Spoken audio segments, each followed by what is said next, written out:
রাতে কিংবা সকালে রুটির সঙ্গে খাওয়ার জন্য দারুণ একটা রেসিপি নিয়ে চলে এসেছি।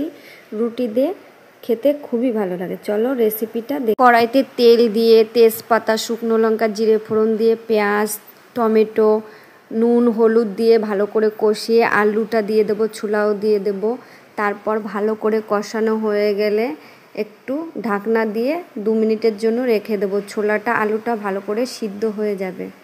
সিদ্ধ হয়ে গেলে মশলাটা ভালো করে কষানো হয়ে যাবে, আলুটাও কষানো হয়ে যাবে, ছোলাও সিদ্ধ হয়ে যাবে। তারপর নাড়িয়ে চাড়িয়ে জল দিয়ে দেব। জল দেওয়া হয়ে গেলে ঢাকনা লাগিয়ে 10 মিনিটের জন্য রেখে দেব।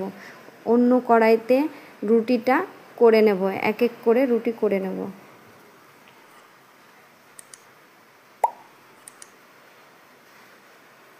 দেখো বন্ধুরা, আমার রুটিগুলো কত সুন্দর ফুলেছে। এক এক করে রুটি সব আমার ভাজা হয়ে গেছে।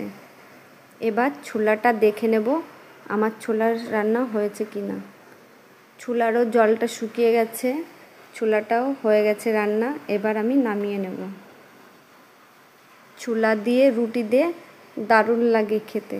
একবার আমার মতো করে রেসিপি করে খেয়ে দেখো কেমন লাগে। বন্ধুরা লাইক করে দিও।